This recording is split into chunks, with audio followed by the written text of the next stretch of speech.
Welcome into episode 497 of the Skate Podcast. I am Brian DeFelice, joined by Bridget Prue and Scott McLaughlin. The Boston Bruins get a 3-2 overtime win over the Ottawa Senators on Thursday evening. And I started last episode by saying the good times keep rolling, and I'll say it again today. The good times keep rolling, Scott. I wanted you to sing it this time. I'm up. 500, okay? We'll do that for episode 500. So Okay. Yeah, stay we're, tuned for that. we're gonna have to do something to change up these intros if they just keep winning. I mean, you can't have the same lead in, 8, 9, 15 straight wins. So Well, what did we 15 do? straight. What did we do last year when it was 8, 9, 15 straight losses? Oh boy, here we go again. We cried a little bit on the intro. we just Yeah. we opened and we were all just banging our heads on the desk. We're like, guys, we can't do this again. But no, they're winning. And it's been such a up and down season, and they're currently on the biggest up of the year. With this stretch of the last games and finishing out October strong, starting out November strong. Maybe they will be in a playoff spot at Thanksgiving time, which I don't think any of us had in the cards, especially during and shortly after the 6-game losing streak. Well, and there's a lot of buy-in going on right now, and I want to touch on after your opening shift, Bridget, just kind of like some generalities, but the buy-in that's going on right now, Scott, I think kind of leads into your opening shift if you want to go into that. Yeah, so we found out after Thursday night's win via Marco Sturm that the Bruins have a grinder award that they're now giving out after. My guess is it's probably after every win, not every game. So we don't have the full backstory on like when this started, but it originated with the players. Sturm said it was their idea, not his. He said there is some sort of physical item coming that players have ordered that's on its way. Right now it's just a puck, but basically, just like it sounds, this is something that players are taking upon themselves to hand out to the player who grinded the most, who kind of embodied that, which has to be this team's identity. And I think now that I think this is like a pretty clear sign that the players are embracing that identity. Sturm said that, even David Pastrnak wants this. And it's just kind of one of those fun little things that like a team can kind of rally around and, give a little recognition to someone who, maybe didn't score the biggest goal or the overtime winner or whatever. In this case, on Thursday, it went to Andrew Peeke, who was certainly deserving. He did have 2 assists, so he did contribute offensively, but also comes back after taking a big hit from Tyler Klevin. A hard, kind of high hit. It was hard, direct contact to the head, or he kind of rode up a little. But Peeke was hunched over, ended up going back to the locker room, had to get checked out. My guess is it was probably a concussion check. And then he comes back. His very first shift back is on the penalty kill, and he blocks a shot off the right hand, and he goes back to the bench shaking that, and ends up being fine. But certainly a deserving winner of that award last night. But I think even bigger than the individual performance last night from Peeke is just the idea of this award and kind of what it symbolizes, again, in terms of a team starting to embrace the identity that they need to have.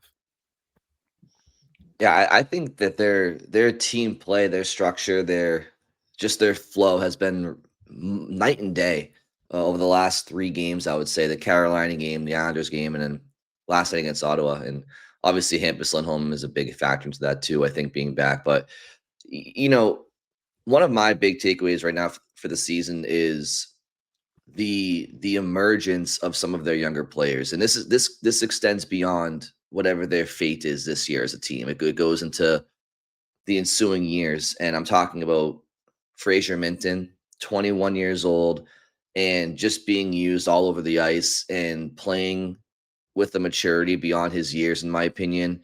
Minten and Khusnutdinov, we've touched on. He's hit the score sheet as of late, and he brings an element of speed, quickness, some creativity, and he's only 23 years old as well. Now, you look at Minten and Khusnutdinov's production numbers, and they're not really jumping off of the page so far this year, but their development, to me, you can see it beyond their stats right now, right? And I think the biggest example of it is Marco Sturm trusting them in overtime situations, 3-on-3 situations where there's a lot of open ice and man-on-man coverage and not a lot of room for error out there in 3-on-3. And you just see the way that they check with their feet.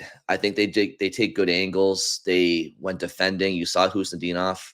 I forget who it was he took to the goal mount in overtime and forced him to the side. I don't know if it was David Perron but Minton's a good checker and with his stick and his feet and his body positioning. And I just think that this is encouraging for the Bruins, these young players. And I'm excited to see them going forward. In particular, Fraser Minten. I think he's going to be a good trusted player in Boston for a long time. And Brandon Carlo was a great player for what he was in Boston, and I'm sure he's going to mean a lot to Toronto in the shorter term. But to get Fraser Minten in a first-round pick for Carlo, who had a year beyond his current deal at the time in Boston, I just think it's a tough move to do in the moment, but I think you're going to see that. You're already seeing that move pay dividends for the Bruins. Yeah, no, and this preseason, like that last conversation we had with Sweeney, Neely, Jacobs, they talked about specifically having scouted Minten. Like, it's because it doesn't just go for prospects that haven't been drafted yet, right? Like, there are scouts for organizations that are looking at other teams' prospects and thinking, well, we really like that person. Wonder if we can trade for him. And that Minten was somebody that they had really liked and were adamant that he should be included in that deal. And I don't know if the deal gets done if Toronto says no to that, because I think that was a really key piece of what the Bruins wanted in that trade. I'm sure they wanted either Minten or Easton Cowan, who were Toronto's top two prospects, and Toronto eventually, I think begrudgingly parted with Minten. Cowan was probably their number one prospect. He's now playing on the top line with Austin Matthews, so I'm sure they're happy they kept him. But yeah, it's absolutely, like, you're right. I don't know if it gets done if Toronto doesn't budge on that. So probably not. Yeah. And so to just, before I get to my opening shift, Brian, the young guys like Khusnutdinov and Minten both have overtime game-winning goals. And then Kuzi also has the shootout winner, which I don't know if you guys heard the quote that came out after, but Khusnutdinov thought that Sturm was joking when he tapped him and said, "You're next in the shootout." He said, "Me?" But he just thought it was a joke. But I mean, obviously it was a great choice because he scored. But either way, with Minten, I feel like we've seen him start to really dig into the role. Like, he's carved out his role as a PKer. He's carved out his role as someone you send over the boards in overtime. And he's like, I think he's really dug it deep at this point. And so I don't see a situation where he's going to be a guy back in Providence this season. As of right now, I just don't see him on that trajectory. He seems to be well liked by the coaches and doing the defensive things right. And maybe, could have a little bit more offense. But Scott, you were telling me the other day, doesn't he have a decent number of high danger chances already this year? Like, when he gets his chances, he's in front of the net. And, those are the dangerous ones. But anyhow, I mean, that third line in general has been creating offense. Like, that they have started to score a little more, but they're creating chances too, and they're spending time in the offensive zone. And like, those are things we weren't sure that line was going to be able to do. Like, you looked at it and you're like, okay, those, you get some pretty smart defensive players. They can play physical, but like, are they going to create anything offensively, or are they just going to be kind of another fourth line? Well, really, both of your bottom six lines have been creating chances and contributing depth scoring. Like this game, it wasn't the third line, but Sean Corrali gets a big goal set up by Tanner Jeannot on a nice play. So yeah, like you're getting contributions from places in your lineup that need to be able to contribute at least some offense. Yeah. And we'll talk more about those guys later on. We already probably went in too much detail here on opening shifts. That's my fault. But my opening shift has to do with the type of win and who it was against, because not that long ago, the Ottawa Senators made the Bruins look, tired and not very good in that 7-2 loss at Ottawa. And quick turnaround. It's only a few games in between. They put Korpisalo in net instead of Swayman. I won't call it a revenge win, but like it felt like a game they needed to win to kind of just put that really bad loss, their worst loss of the season, behind them. And it happens because they're able to, like Scott said, get some scoring. Geeky gets the first goal, Corrali the second goal. They were leading 2-1 for a long time, and then when Claude Giroux scored to tie it in the third period, I was like, oh, how's this gonna end? I thought for sure they're going to a shootout, but then with 5 seconds left in overtime, Zacha scored to make it an overtime win, and they've been good in overtimes this year. We talked about Minten with the overtime game winner, Khusnutdinov overtime game winner, Zacha now, and they every time that they go to the extra frame or the shootout, they're good. And I just think when you look at all of that and you add it to their win streak, there's a lot of positives. I mean, whereas there weren't a few weeks ago, and we had to try to find positives. Like, okay, Geeky's still playing well, but like now it's mostly positives. Yeah, I mean, it was only October 27th when the Bruins lost to Ottawa 7-2. And that bumped the Bruins record to 4-7 on the season. Well, now it's November 7th, and they're 9-7 following a symbolic full circle win against the Senators. So this has been, they have a lot more work to do this year if they want to be a playoff team, but they wouldn't have had a chance at all to be a playoff team had these last 5 games gone pretty much any way than other than what they did go. And I would say there's a difference between a team who knows who they're supposed to be and a team who knows who they are. And I feel like now we're starting to see the Bruins play as a team who knows who they are. Whereas earlier this year, they knew what they were supposed to be, but they weren't there yet. Like their defensive structure was still a work in progress, and it still is going to be.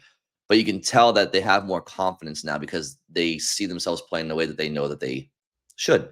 And I think that the return of Hampus Lindholm, we've talked about that, huge reason for that. It's stabilized the back end completely. McAvoy is allowed to be McAvoy. Zadorov plays with McAvoy. Lindholm does his thing. We've touched on the new dynamic of the third D pair with Jonathan Aspero, who continues to play really well. So yeah, it's been a huge answering bell for the Bruins the last 10 plus days or so. Yeah, Sean Corrali said it after the game. He said, "We're a different team." His quote was, "We talked about it before the game. We thought this team today, meaning the Bruins, was a different team than it was 10 days ago, which is what you want to be, to continue to get better. We knew we had to get better. We did it out of necessity, and I think it showed we were better," meaning Thursday night. So, yeah, like the 6 straight losses, and then looks like you bounce back with a win over Colorado, but then you follow that up with that blowout loss in Ottawa. And I think it did, like, it forced introspection. It forced guys to kind of just decide, like, to Bridget's point earlier, like, are we going to dig in and pull ourselves out of this? Or is this season going to get away from us now? Like, long before Thanksgiving. There was I don't know if you guys saw this, there was a clip that the Bruins posted from Behind the B and I don't know if that episode aired last night or maybe it's coming up, but I believe it was during or after the Anaheim game, which was the sixth of those 6 straight losses. And Marcus Sturm just straight up like challenged the team in the room and said, like, I've been nice, I've been patient, but F that. Like, you guys have to dig in and like be way better than this. And I think there were kind of several challenges like that, like from players themselves as well. And they have been. And yes, it's coincided with Hampus Lindholm's return to the lineup and switching up the D pairs, putting Zadorov and McAvoy together. The goaltending's been better. So it's a lot of stuff that's kind of come together. But it's, to me, it has started with the defense, which is where we always knew it had to start with this team. And Corrali talked a little bit about that too, about like what they're doing better. And he's mentioned, basically guys not chasing plays in the defensive zone as much. Like if one guy gets beat or misreads something, someone else, early on, it was like someone else would just like immediately abandon the position and rush over. It's like, well, then you left a guy open behind you. And now the way Corrali put it was like, now we're just kind of like taking a breath and resetting. And it's like, okay, someone might have beat someone in the corner. You don't have to immediately rush out to them. Like, get in the passing lane, be kind of in between, like take something away. Don't just abandon your guy to go chase after the guy with the puck. So, I think there's been more understanding of how they want to switch and pressure in the D zone, like what they're willing to give up. And they just look so much more cohesive. Like you're just not seeing nearly as many of those breakdowns, miscommunications, 3 guys trapped below the goal line, someone open in front. Like that's just not happening now the way that it was earlier. And I want to bring this up too, because Mason Lohrei hasn't been in during this win streak, and obviously some of that is because you don't want to don't fix what isn't broken, kind of with a lineup that's working and winning.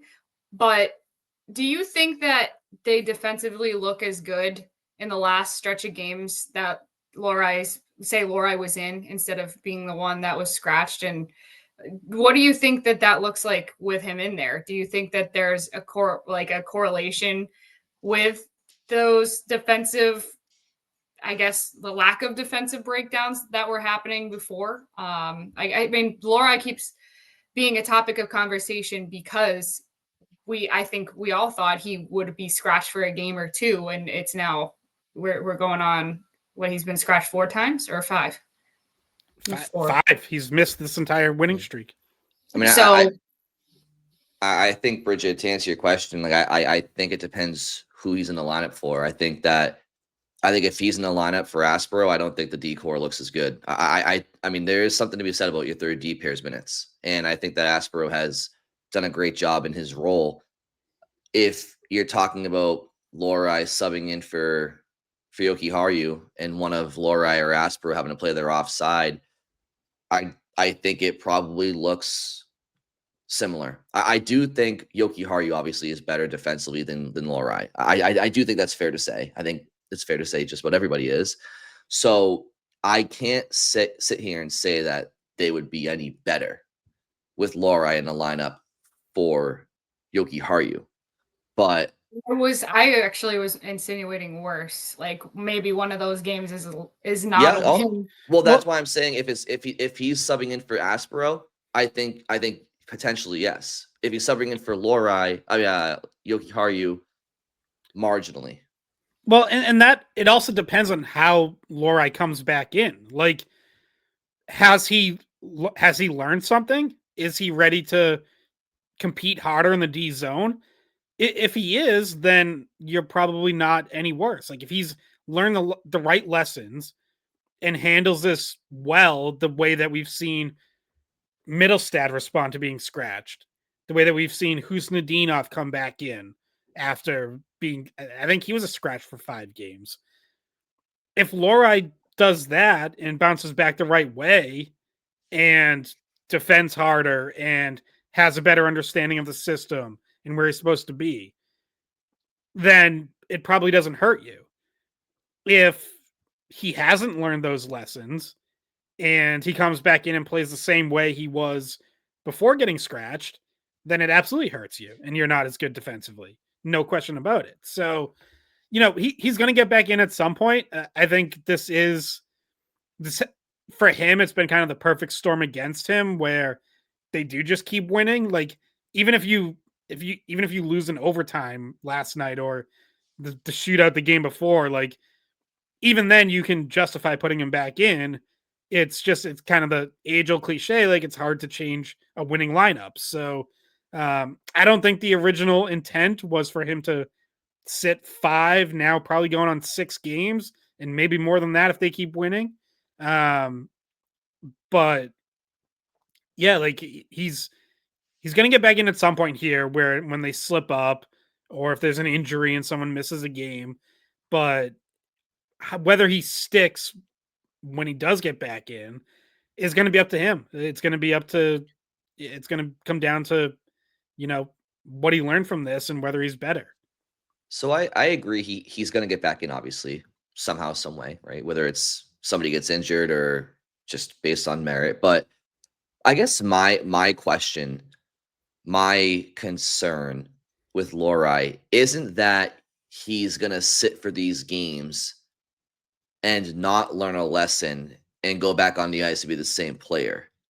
My concern, my worry for him is that he's on the 9th floor and he's understanding what he needs to do. He's learning what he needs to do, but he's incapable of providing it because there's also an adage of zebras don't change their stripes. And it's someone's either a physical, hard-nosed player that's good defensively, or it's not in your DNA. And I guess my question mark for Lohrei is, it's one thing for Casey Middlestad to go in on a forecheck every now and again and be a little bit tougher. It's one thing for Khusnutdinov to sit out, come back in and play better. But what they're asking of from Lohrei, what's asked of an NHL defenseman is a lot more demanding, I feel like, in these categories where he's deficient than, say, Khusnutdinov or Middlestad. I feel like as an NHL defenseman, you're constantly being challenged defensively. You're constantly being challenged physically. And unfortunately for Lohrei, those are the areas where he's deficient in. And I don't doubt that he's on the 9th floor right now, seeing how Aspero is playing, seeing how the decor is playing, and realizing I need to do that. But doing it is a different thing. And I just, you either have it or you don't at certain positions with certain demands. And that's ultimately my question for him when he gets back in, because I don't doubt that he doesn't know what he has to do. I just don't know if he can do it. Yeah, and you think about, like, okay, the identity that they're trying to create, the identity that we were talking about, you're starting to see form, is based around defense, and it takes different kinds of players. Like, different teams' defensive identities maybe would fit Lohrei better, where they're talking about, all right, we're having our D attack and jump into the play, and not saying that the Bruins don't do that, but they time it differently, and there's more of an emphasis on the other end of the ice. And sometimes players fit certain teams' identities better. And obviously, this is a new coach, and Lohrei was getting a lot of ice time and a lot of leeway with Montgomery and Zacco, and that's just not the case with Sturm. And also, Sturm isn't, I don't think, is going to take Aspero out of the lineup until he does something that deserves it, right? Like, he's been given an opportunity, and if he keeps playing well, he's going to keep getting the opportunities. That's the way that Sturm works. It's on merit. You're not going to get taken out of the lineup if you're playing well. So that also has worked against Lohrei, Whereas like you call up the guy and he's running with the opportunity. So if Aspro had come up and had a weak performance since he was called up from Providence, it's like, okay, well, is Lohrei the better option? Like, but he hasn't really faltered, and I thought he's looked good. I thought he's looked strong. He doesn't really lose guys in coverage.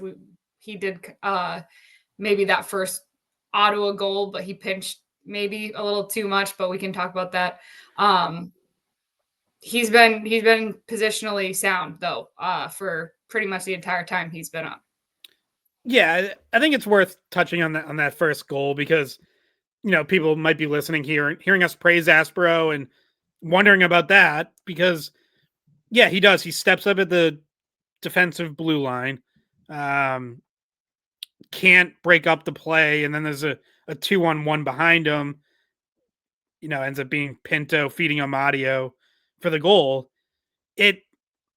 We were talking beforehand, like it would have been the right play if the Bruins had better back checking coming back from their forwards. Unfortunately, they didn't. So it is kind of on you as the defenseman in that situation to know that the back pressure isn't there and probably sag off a little. Try to, maybe force a pull up, give your forwards time to get back. So not like the worst play in the world, but probably the wrong read just given the situation. And again, it's his 5th NHL game too, right? So Right. It's like teaching moment, forgivable mistake. And I think all of us here agree, and I think coaches agree, and most fans would agree that there's different levels of mistakes. There's mistakes that are lazy. There's mistakes that are a player trying to make the right play and they just miscalculate. And that's kind of what happened there.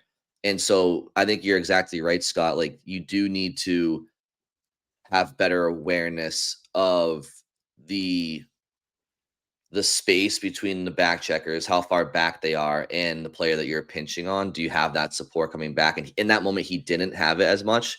Whether or not it's a lackluster back check from the forwards or not, and they should be coming back harder.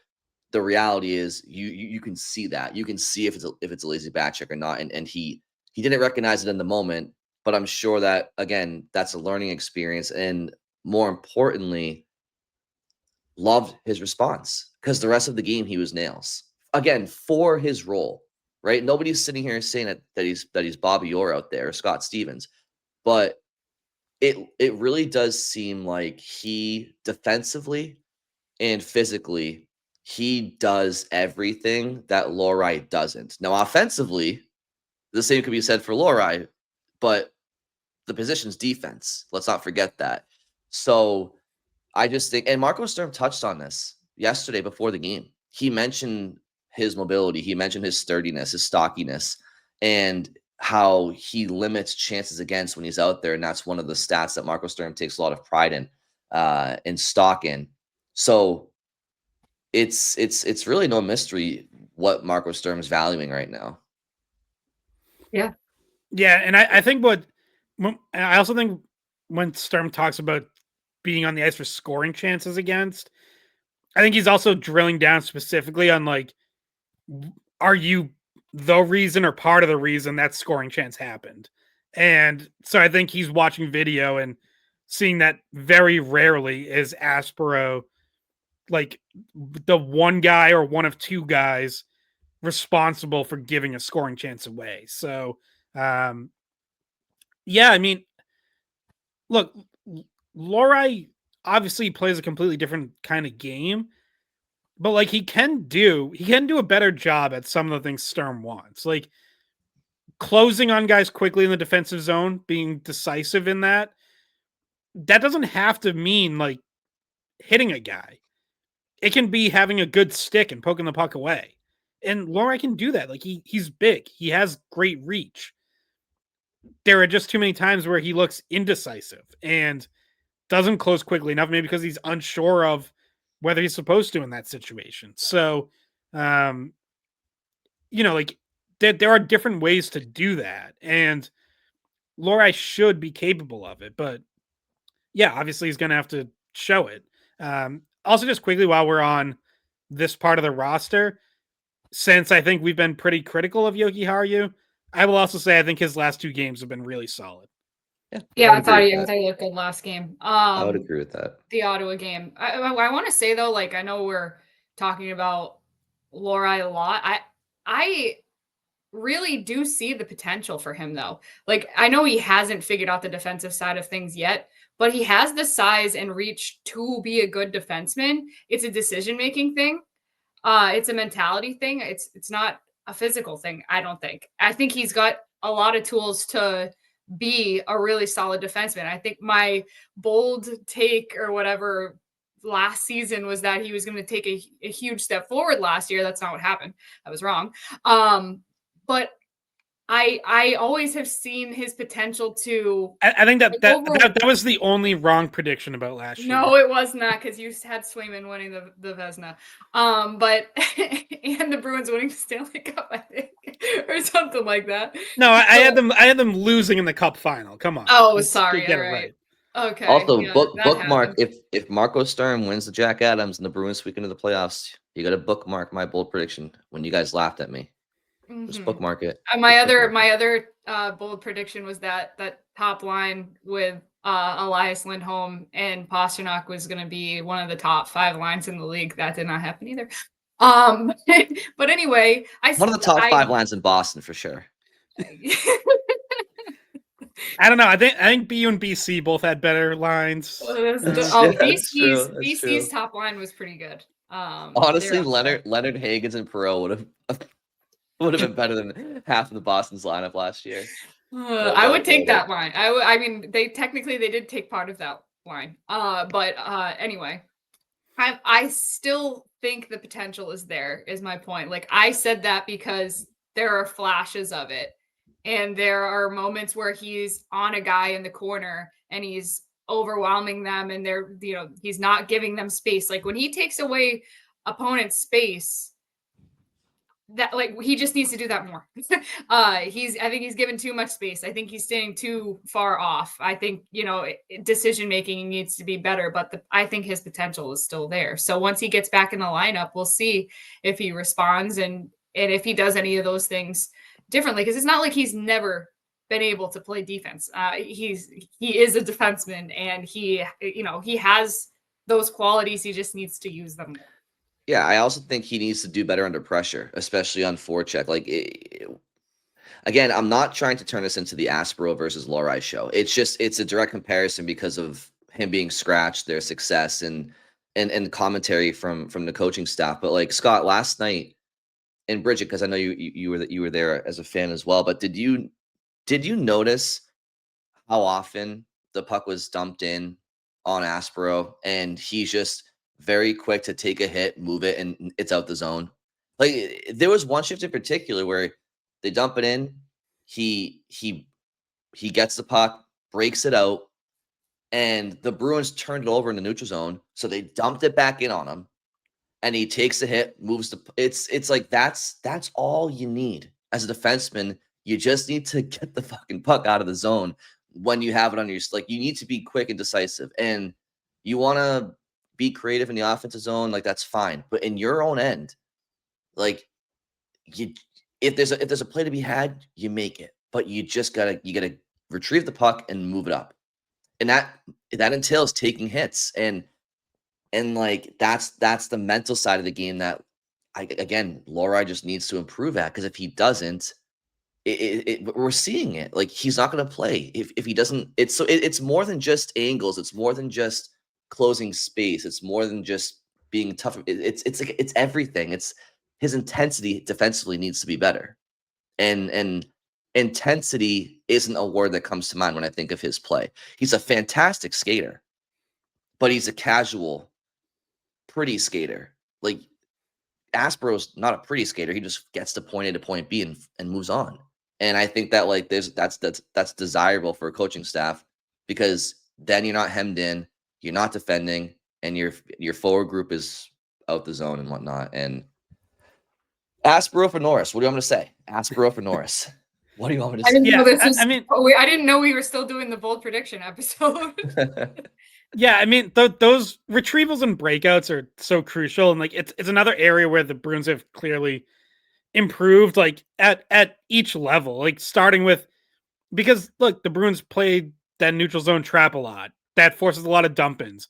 Your retrievals better be clean, and I think it starts with the goalie in a lot of cases where I've seen in practice the Bruins have been working on that quite a bit. Goalies handling pucks and making that first pass over to the defenseman.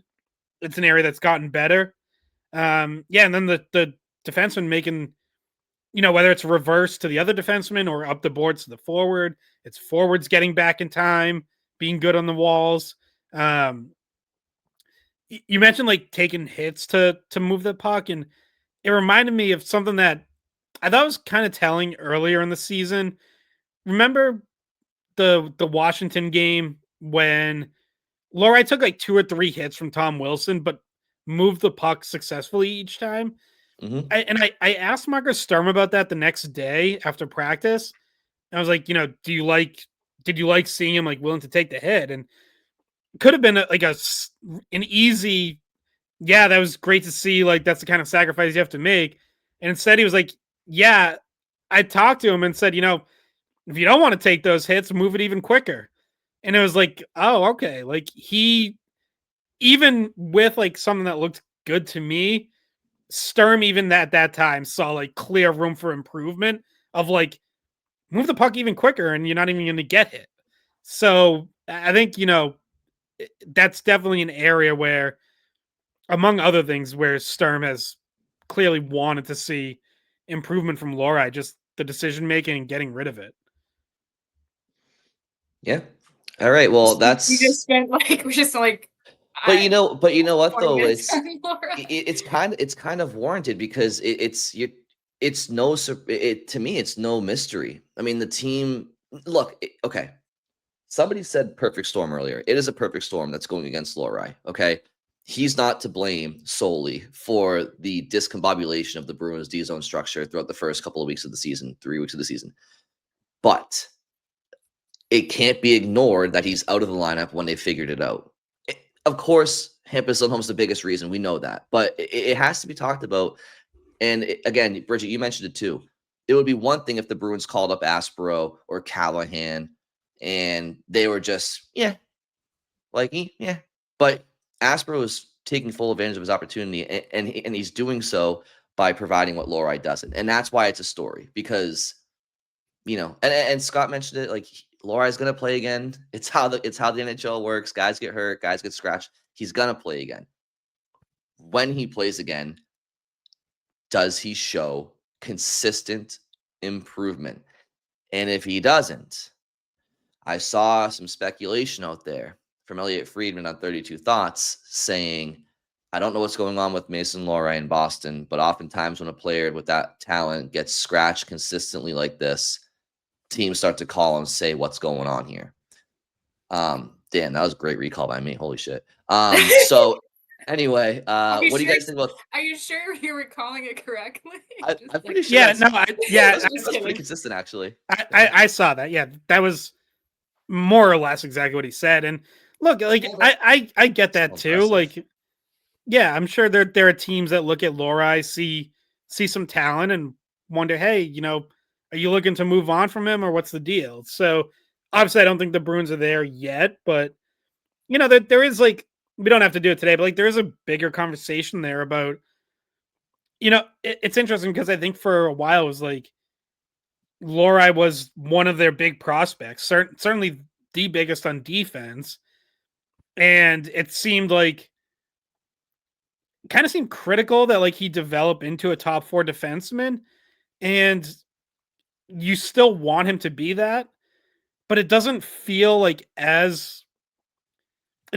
need to force that, I guess is what I'm trying to say. Like if he's a third pairing 7th defenseman type of guy this year and that's all he is and he doesn't get to that next level, it's like, well, I don't know, maybe a top 4 of McAvoy, Lindholm, Zadorov, Peak is good enough. Like maybe you don't need Mason Lohrei to take that next step. You want him to, but it doesn't feel like as crucial to the present or the future of the team, honestly. Like, especially if you look at, a kid like Frederick Brunet having a good start down in Providence that you might feel like has a role here in the future. It's like, it feels like, hey, if Lohrei can take advantage of this and become that player, great.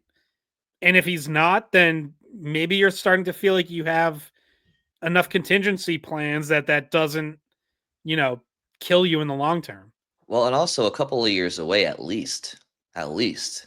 But the Blonard kid that they drafted this past June is he profiles as a very potent offensive. I don't know if he'll make the NHL, but if he were to, he would be a highly skilled offensive left shot defenseman who has, I think, more size than Lohrei or similar.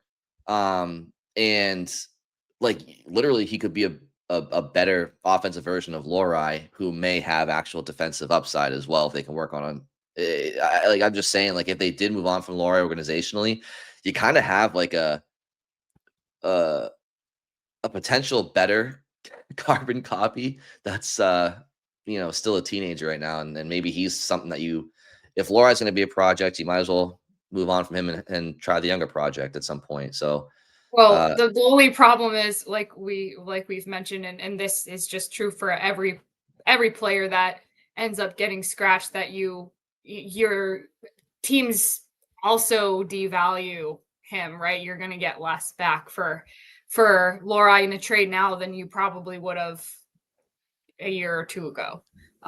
maybe a year or two ago, but ever since last year ended, I mean, everybody made us think about the minus 43. Like say last off season and before that, Yeah, like when I he think was that's a fair. prospect and when we didn't have the minus 40 whatever goal differential season. But anyway, I feel like his stock was definitely decent after that Florida high. series in the Centennial year. So yeah, his stock was very high, and it could go back to being high. We're not sure really how this turns out. It depends how he responds, and it maybe teams are calling, but we talked about they're calling about Zaka too, probably, and they're calling about Arvidsson. Maybe we'll be getting calls about eventually come trade deadline. But yeah, are we good with Lohrei? I think we're good with Lohrei for the season at this point. I think we've probably talked enough about him, but yeah, it like I said, it's worth discussing because their fortunes haven't changed for no reason, right? Like they've locked it up defensively. They've been a better team over the last handful plus, certainly the last three. Like I think Carolina, New York, and Ottawa were three good games. I thought the Bruins were great through 40 minutes last night. I didn't like their third period at times. I thought they sat back a bit, but they've been good. And again, stability on the back end has been a big reason. And Hampus Lindholm has been a big factor for that. I cannot emphasize that enough in this conversation. I and we all know he's the biggest reason for the turnaround on the back end. It's not Lohrei out, it's not Aspero in. Those are just elements of it.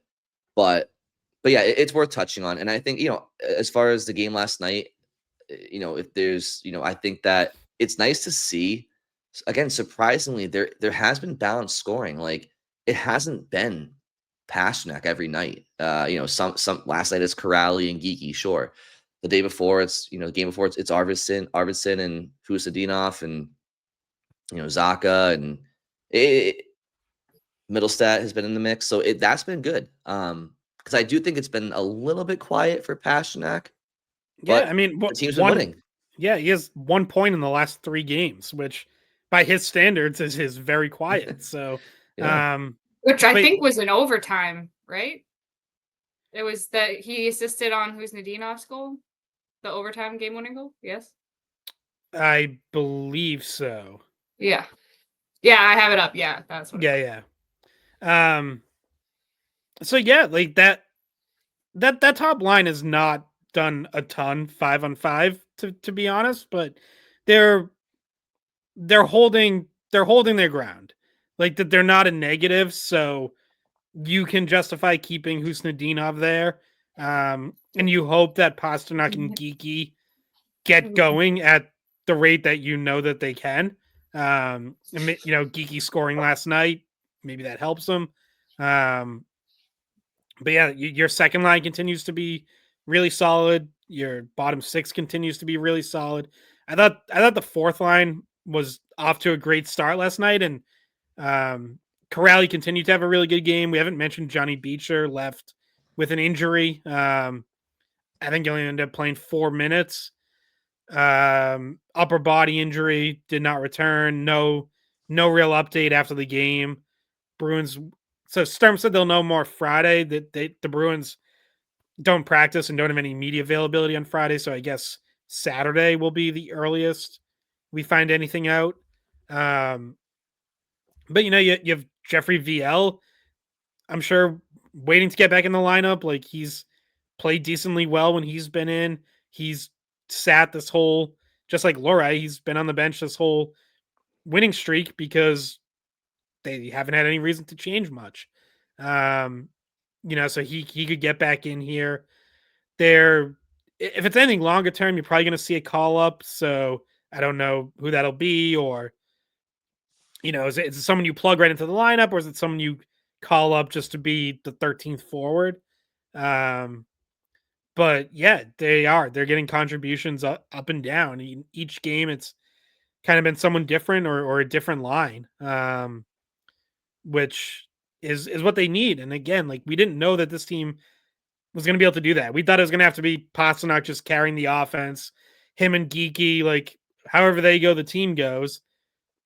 But now they're winning some games when, like you said, Pasternak's a little quiet, or Geeky had like an off game or two in there, and other guys are stepping up.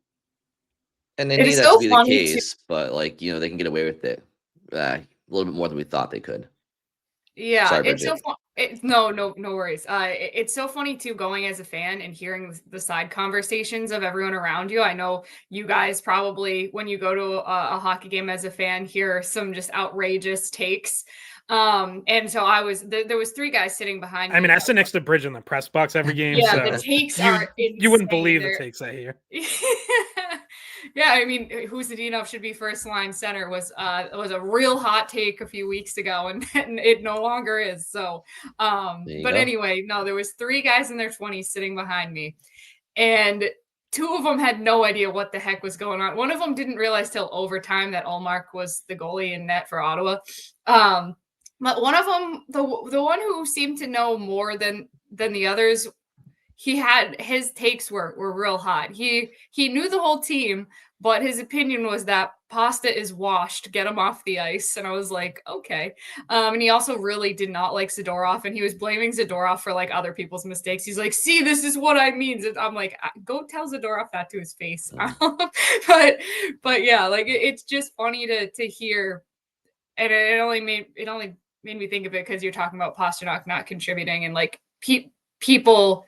There are a subset of fans in Boston that don't like David Pastrnak, which is, it's hard for me to believe because we watched him his entire career and he's been doing great things. Yeah, I mean, here's the thing. There's dumb fans. Like, I don't know how else to say it. I know people who disliked Zdeno Chara his entire career.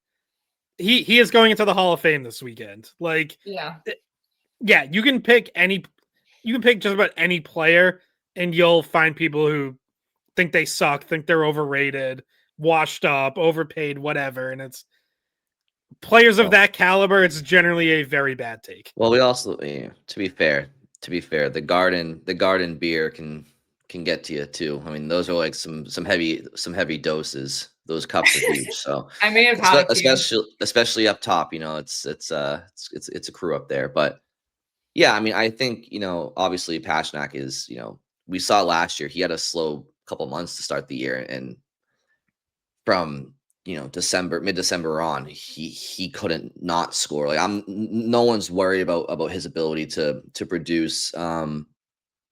It's just good to see that when he does have a few down games production wise, that he is being picked up.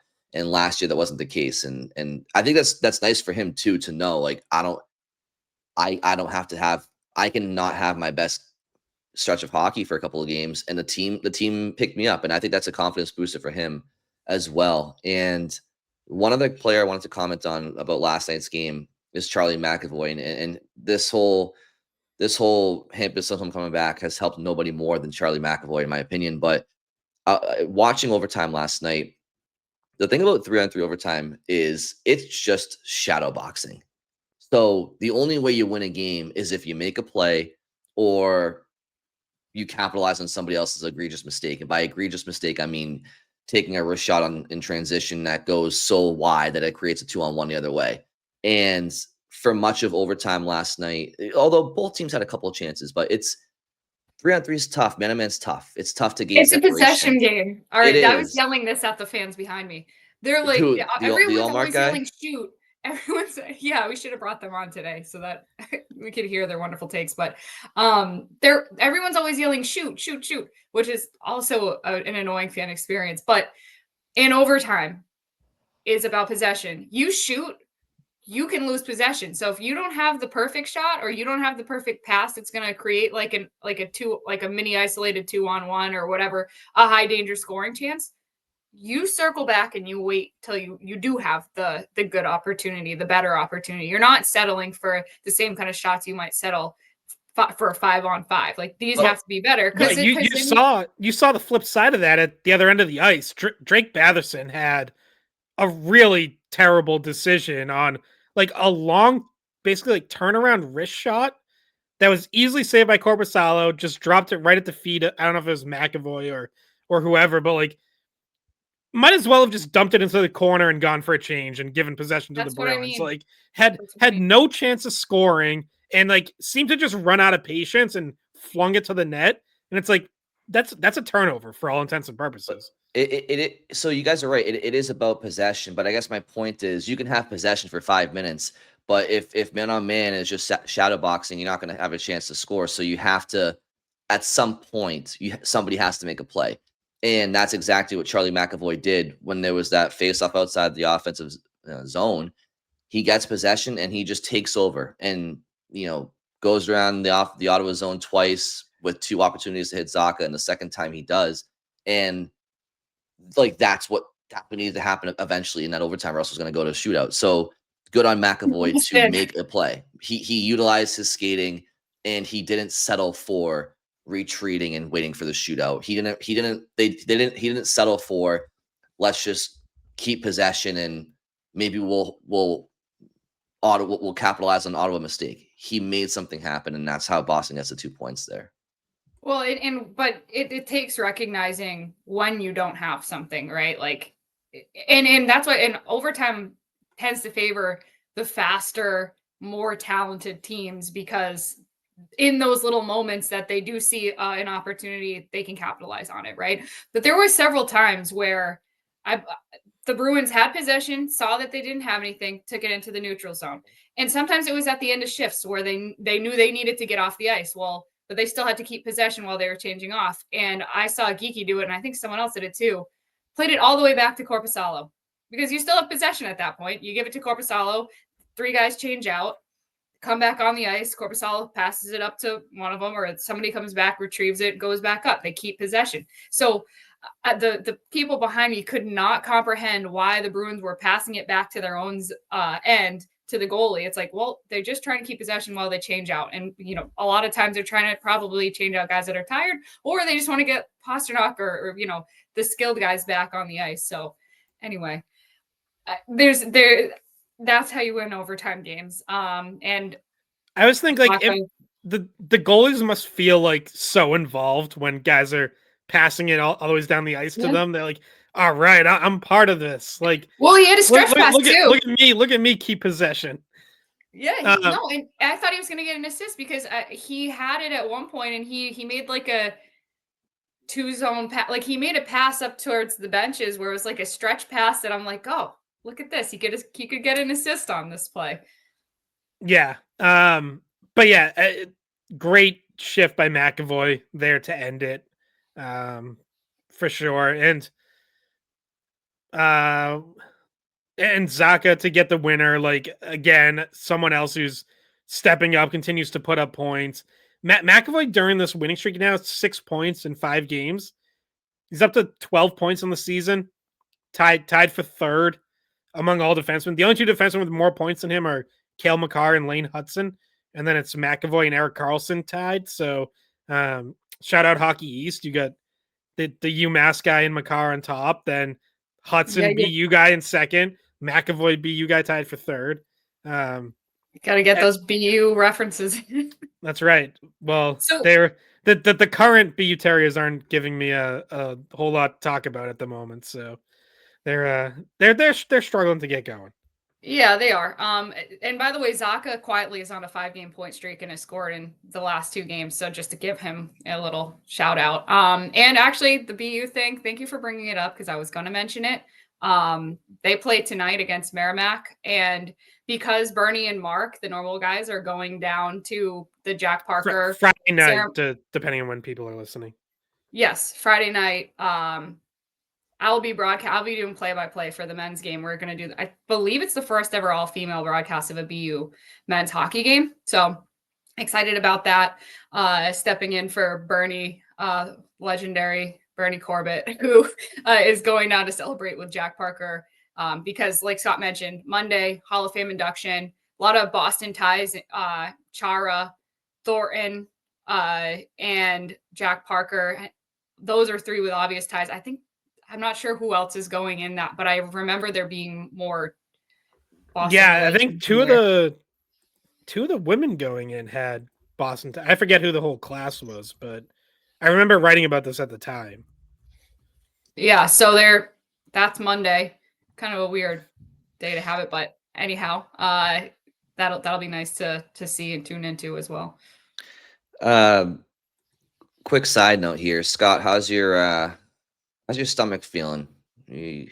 My stomach's fine. My head, not so much. I've been battling a cold for 3 days now, as people have maybe seen. I've tried to mute myself so I'm not like, just hacking, coughing and sniffling through the podcast. But yeah, I think I get the grinder award for this podcast. I'm grinding through a cold. How dare you? I know you're grinding through a cold, and I agree with the award being given to you, but I was more so talking about the vomiting you must have done after seeing the Team Canada Olympic jerseys, because I know I was puking for quite a bit. Oh no! Yeah, not good. What are you doing, Canada? Unbelievable. I mean, that just on uniforms alone, they can't get a gold medal with those jerseys. What are you doing? Canada has such potential to have amazing uniforms. I don't want to get into it right now because. Well, let's get into it right now. I mean, it was just terrible. It was insane. I don't know what they're thinking. If you haven't seen them, just look up them online. It's just disgusting. I mean, to have red jerseys with a black maple leaf as opposed to a white, black striping as opposed to just insane. But anyway, what a travesty. Yeah, I mean, I think assuming the U.S. goes with the jerseys we think they are, that they modeled over the summer when they had their camp or whatever it was out in Michigan, they go with those. I think it's going to swing the U.S. to favorites to win gold. I think so. Oh, yeah, definitely. I think so. Oh, the guys behind me, they were really on a tear. They actually did have an argument about who's the best American-born hockey player, and the argument was Brady Tkachuk, Matthew Tkachuk, and Austin Matthews. Except for one guy thought that. One guy was talking about Matthew Tkachuk and the other guy thought he was talking about Austin Matthews, and it was a whole thing. But who's the best American-born hockey player? Torrey Krug, dude. Torrey Krug. I'm surprised that's not what they said. I assume we're talking currently. Currently, like that's going to be on this roster for the Olympics in February. I think it's Eichel and Quinn Hughes. I'd go those two at their respective positions. Yeah, I was gonna say, like, at his absolute best, it might be Austin Matthews, but he's not.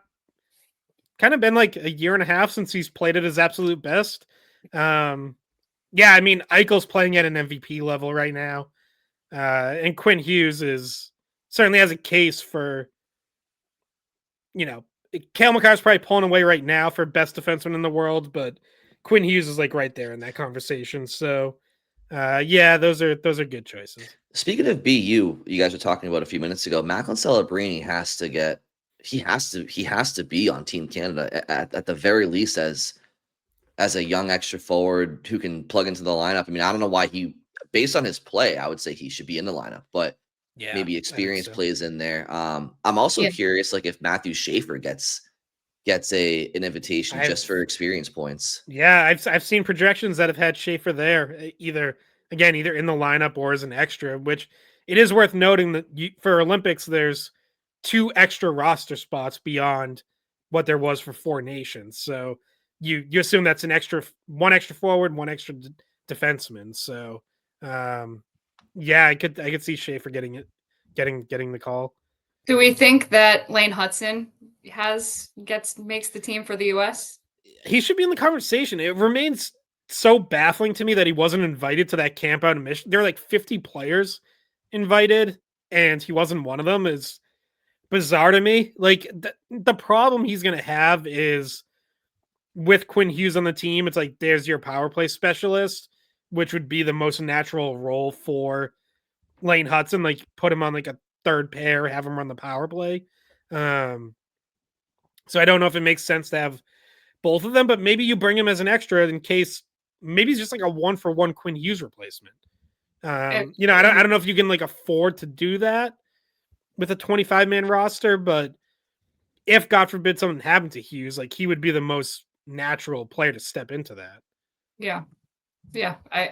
I think it's interesting to talk about the younger guys that are like right there and you want them to get the experience because they're like very certainly going to be playing for their national teams going forward. But they're kind of just at the beginning of emerging in the NHL. So it's interesting. Both those guys, Celebrini and Hudson, I think, for opposite teams.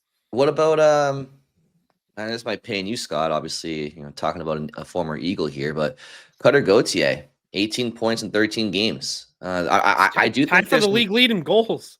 Yeah, I mean, him and Sidney Crosby, like what a Rocket Richard. Now there's a bunch of guys at 10 right behind them, including Morgan Geekie, but you get 57-year-old Sidney Crosby and 20-year-old Cutter Gauthier. Like, by the way, I think I saw Ty Anderson tweet this out, but dating back to November 27th of last year, so nearly a full calendar year, Morgan Geekie is tied for third in the NHL in goals scored.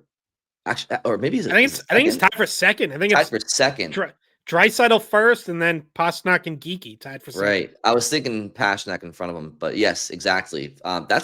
That's no small sample size. I mean, that's a calendar year, so that's impressive. Yeah, I was going to think. Speaking of bold predictions, one of my bold predictions was Pastrnak winning the Rocket Richard. I should have gone even bolder and picked Morgan Geekie to win the Rocket Richard. He's been now in that's first a bold place prediction. at times. That's a bold prediction. That's more like it. But yeah, Will Smith is having a good year in Sims A too. But I think Cutter Gauthier is making a case for himself. I think that USA forward group had a couple of decisions for the 4 nations that made sense for 4 nations, but players that maybe just didn't really take full advantage of their opportunity. And I think there's some spots to be fought for there. Yeah, that definitely. Like the bottom of that roster was, you could see several of those spots turning. I mean, like Vincent Trocheck's hurt right now, anyways. Brock Nelson, like, does he still have a spot? You might have written Chris Kreider out, but I think he has like 9 goals in 9 games now. Like, he's part of that Anaheim team that is just lighting it up. What a fun team Anaheim's turning into. They are just. Yeah. I think I saw like they're one of 3 teams in the last 25 years that scored 7 goals like 4 times in however many games they've played, 13 games or whatever. Like, they're just. Leo Carlson's been awesome. Like, they're just lighting it up. Yep. I think I had both them and Utah as playoff teams out west, and they're showing so far. But there's a long way to go. Obviously, a long way to go. All right. Any final takes from you two before we sign out here? Shout out Fraser Minten. He had the Bruins beat song pick last night. Went with Bruce Springsteen, "Dancing in the Dark." So yeah, I knew that he's my new favorite Bruin ever. Yep. I knew that was, as soon as I saw that, I'm like, Scott is going to be, this is like how Brian is with Khusnutdinov. that's how Scott's going to be with Minten now, because Scott's a huge Springsteen fan. As soon as I saw it, I texted the group chat. I'm like, oh, here we go. And also big win for One Direction in the fan voting for the song that they played. And I know you voted for it too, Scott. So no, that was disappointing. You know, I'm a Backstreet Boys boy. No, it's all about Harry. But anyway, yeah, really important stuff to finish with here. You guys being, fans of different boy bands, you really gotta be in sync here and pick the same band, Oh Jesus. Okay. We're done. All right, now. on that I think one, we're done. we'll sign out on that one. Thank you all very much. I Scott, have what do you got? a Backstreet Boys story I can share another time. There's a professional tease for you. No, we're gonna forget about it. There's no way we're remembering. We're gonna forget. No, it's not that. It was just Backstreet Boys hold a special place in my heart because at Camp Borndale in 6th grade, some like the group of friends that I became friends with basically forever, like one of our earliest bonding moments was singing Backstreet Boys together in karaoke at Camp Borndale. So how sweet. I thought that he was gonna say he was like a secret Backstreet Boy, like he's been like I'm in the band. Yeah, you're in the band. I don't think I'd be doing this podcast if I was in Backstreet Boys.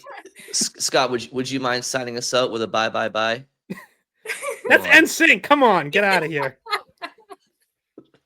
Boo. My bad. We talked the entire pre-show about singing too, so it's kind of funny that this is how we're ending. We don't know which one of us is the best singer, but we could find out at some point.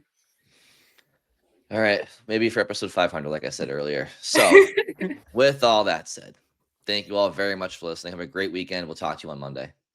Hey guys, thanks for watching the Skate Podcast. If you want to see more of our videos, visit our playlist. Not in front of a screen? You can listen to us on Spotify, Apple Podcasts, or wherever you get your podcasts. Don't forget to follow us on social media. And if you enjoyed this video, please don't forget to give us a thumbs up, subscribe to our channel, and leave a comment.